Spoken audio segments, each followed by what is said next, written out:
Muslimin dan muslimat yang dirahmati Allah sekalian, rezeki ini Allah punya kerja. Allah suruh kita usaha. Rezeki kita dah Tuhan tentukan dah.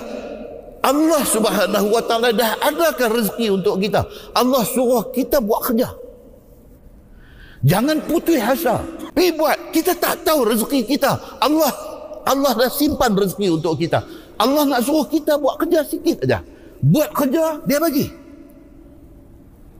Allah Subhanahu wa taala dah sebut benda ni dalam surah Hud ayat 6. Dan tidaklah menatang yang merangkak, yang melata di atas muka bumi ini, melainkan rezeki dia ada ke Allah dah.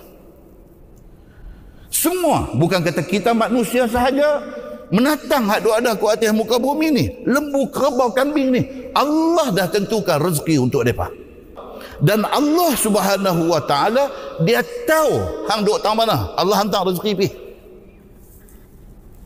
Sehingga cacing duduk dalam perut bumi, Allah hantar rezeki kat dia.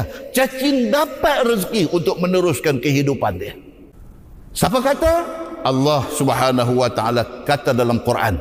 Tak usah takut tentang soal rezeki ini. Adalah nanti mai dekat kita. Kerana Allah Subhanahu wa taala sudah tentukan itu rezeki kita.